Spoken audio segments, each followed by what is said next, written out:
हाय नमस्कार सर्वांना. तर बघा कसं वातावरण झालंय मस्त असं. थोडासा पाऊस येऊन गेला आणि जास्त आभाळ बिभाळ जास्त आलं होतं. पाऊस काय एवढा आला नाही, थोडासा आला. आणि अजून तर येण्याची शक्यता आहे. गणपती येतो म्हणतात पाऊस. तर येतोय का काय काय माहित. आता गौराया तर गेल्या. आता गणपतीत काय होतंय ती बघू आपण. येतोय का नाही पाऊस. आला तर बरं होईल. कारण भिजवायचं ही वाचल मका भिजवायच्या तिथं. तर ती वाचल भिजवायचं. कारण आता 2-3 दिवस रात्रीची लाईट आहे, दिवसाची काय लाईट नाही. मग रात्रीच्या लाईटीला काय होतं, रात्रीचं काय भिजवायचं जात नाही, दिवसाच्या लाईटीला भिजवायचं जातो. तर पाऊस आला तर तेवढं काम वाचल. त्यामुळं आला तर बरं होईल. पण काय माहिती येतोय का नाही ते. होय आजी. तर आजी आहेत इथं. हो का.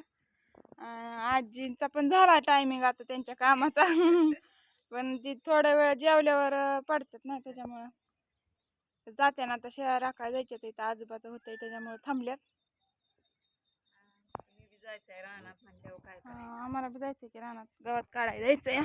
गवत काढायचंय, नाही तर भाजी टाकायची, ह्याची चाकवदाची भाजी टाकायची. चाकवदाची भाजी महाग असते का आजी? हो, सक्रातीला नाही, सक्रात अजून लांब आहे. पण टाकायची बी आहे घरात. तर बी आहे घरात, आम्हाला बी आलंय पार्सल. त्याच्यामुळं टाकायची आहे. म्हणलं फुकाटचं बी म्हणल्यावर टाकायची. तर टाकायची. माझ्या मम्मीने दिलंय बी. म्हणलं टाकावं, हाय रान पण मोकळं थोडंसं. टाकायची. आणि चाकवदाच्या भाजीला कायमच रेट असतो, हे का नाही माझी?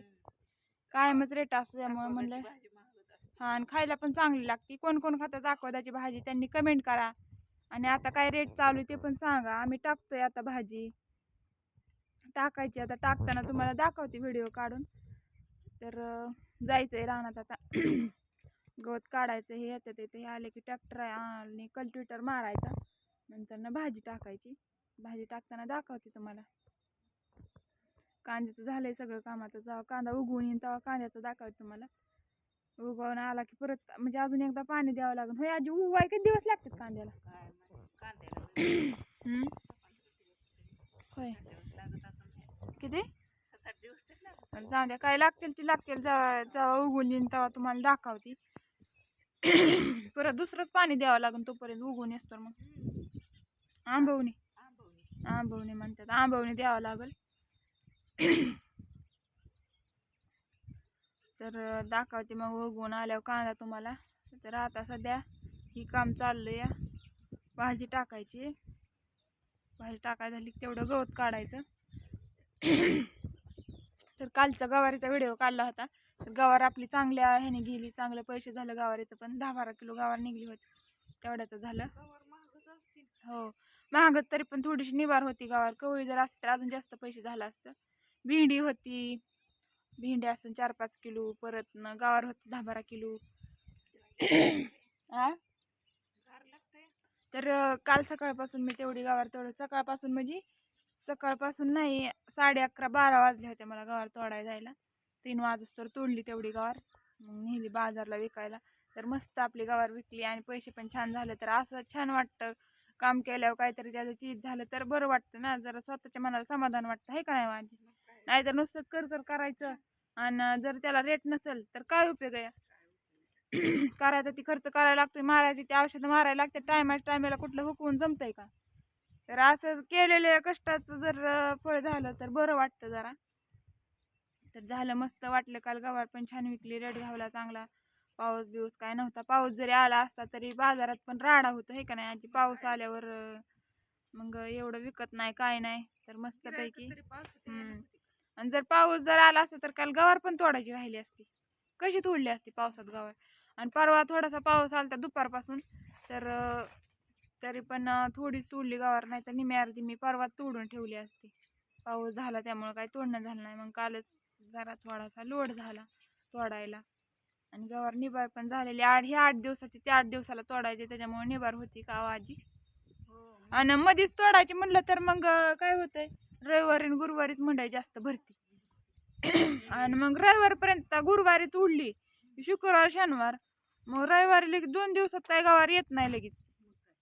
त्यामुळे रविवारी तोडा येत नाही. मग डायरेक्ट गुरुवारची तोपर्यंत थोडीशी निबार होती गवार. दुसरीकडे काय कुठं जात नाही विकाय, तिकडे चांगली विकती. गुरुवारच्या रविवार मंडई असते तिकडे MIDC सूर्यनगरीत, तिथंच विकती चांगली, त्यामुळे तिकडंच नेतो, दुसरीकडे नाही कुठं जात. तर असं ते काय असते थोडीफार होती निबार झाली तरी काय आता कुठं घेऊन जायचं आहे का नाही माहिती. जिथं विकतंय तिथं चांगली न्यावं लागते, दुसरीकडे कुठं न्यायची. आणि बारामतीचा बाजार मोठा असतो गुरुवारचा, त्यामुळे तिकडंच जास्त आणि तिकडंच नेतो. इकडलं बाजार म्हणजे इकडलं सगळं गावाकडलं बाजार आलं, मग गावाकडे सगळ्यांच्याच घरी मंडई असते थोडी थोडी, त्यामुळे जास्त काय विकत नाही, हे का नाही. विकतं बाजारात बी, आमच्या गावात पण बाजार असतो, दर सोमवारी गावाचा बाजार असतो. परत इथं लाकडी जवळ आहे 3-4 किलोमीटरवर, तर तिथं लाकडीचा पण बाजार असतो, पण आम्ही तिथं काय नेत नाही, कारण इथं सगळी शेतकरीच आहेत. आणि गावाकडे आपापल्या घरी सगळ्याच्या घरी मंडया असतात, थोडीफार करतात खाण्यापुरती. विकाय जरी नसलं तरी विकायला पण भरपूर असतात, पण एखाद्याला समजा विकाय नाही करायचं म्हणलं तरी घरी खायापुरतं तरी करतात, त्याच्यामुळे जास्त काय विकत नाही इथं. त्यामुळे इथल्या जवळच्या बाजारात काय आम्ही नेत नाही. तिकडं बारामतीचा बाजार मोठा असतो, त्यामुळे तिकडंच नेतो. तर मस्त असं गवारीचे पैसे झाले छान असं. आणि आमच्या आजोबाच्या ह्यांच्या आता चालल्या दुट्टीला, हो का आजी चाललंय बांधून कार्प बांधून, आणि मी पण चालली आहे. आता आजोबा आहे तिकडं, बघितलं का. तर चला लागू कामाला आपापल्या. तर कसं वाटतं ते व्हिडिओमध्ये सांगा. आमचं शेतातली माहिती वगैरे कशी सांगते काय, तर कसा गवारीला रेट आहे तुमच्या इकडं, कोणाकोणाकडे गवार आहे, कोणाकोणाची कशी विकली ती पण सांगत जावा. आणि कसे वाटतात व्हिडिओ कमेंट करून सांगा. काय आणि कोणी सबस्क्राईब करायचं राहिलं असेल तर त्याने सबस्क्राईबर पण करून घ्या, लाईक करत जावा, कमेंट करा.